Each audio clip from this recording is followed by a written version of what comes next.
there seems to be this weird trend at the moment with books on Amazon having subtitles or taglines in the actual title.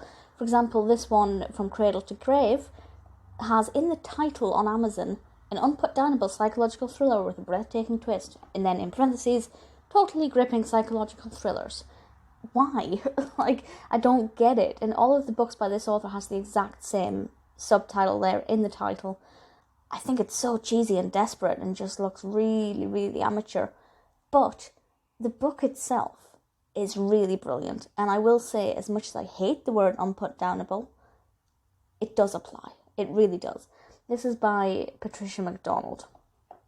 And I read this on Kindle. And the book itself was released this year, to the best of my knowledge. And I have to say, it's unpredictable. And that's something I love. I love psychological thrillers. It's my favourite kind of fiction to read. And when it involves a child, giving us that dichotomy of innocence and evil, I absolutely love it.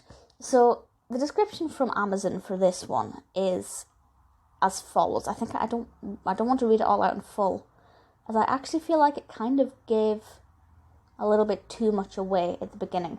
But I'll kind of read around it. And it says, young mother Claire confesses to the gruesome double murder of her newborn son and husband. But why? And did she really do it? Her best friend Morgan has always been there for her, and now she refuses to believe that Claire is a killer.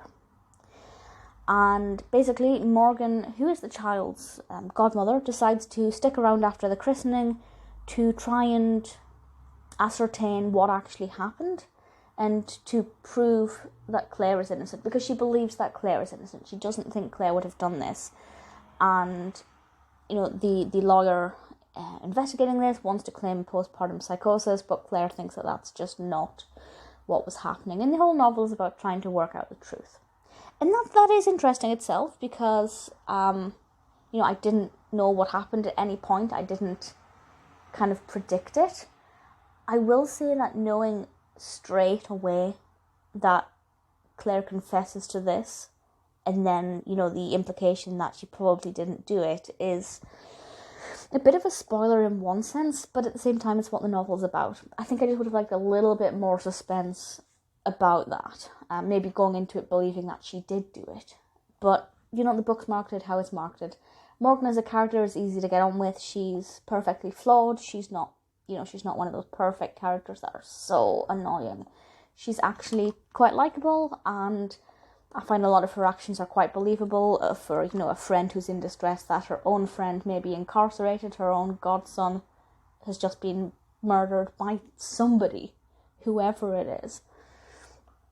So it is pretty intense and pretty brilliant. There are three characters in this who are very similar. And I can't even remember their names. That's how absolutely appalling it is. Fitz and the other two. There were two other men, and they all kind of play a very similar role.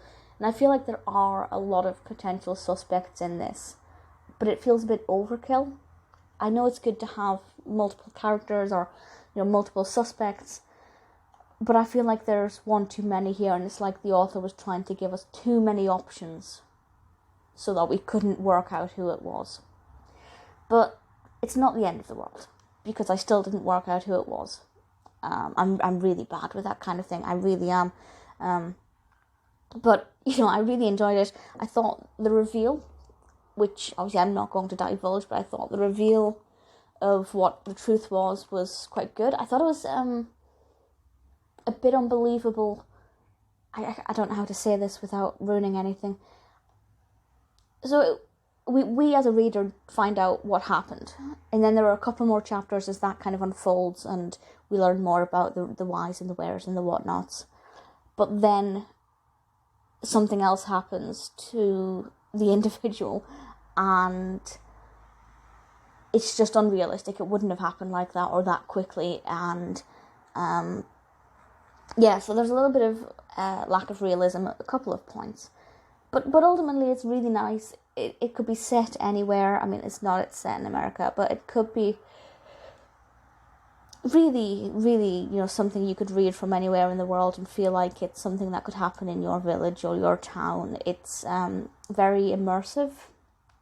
The descriptive writing is very, very good. There is a cat. I like the cat. I think a good thriller needs to have a cat. It's just one of those tropes that I really like. Yeah, I can't really fault it. The punctuation's quite bad.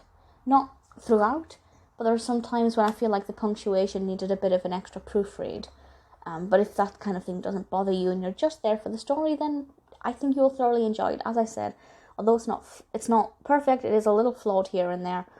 I couldn't put it down. That stupid word unputdownable does actually apply here, and I absolutely recommend it if you're looking for a book that you could read in one sitting. I didn't, because I read it at night. Sorry, I had a bubble in my throat there.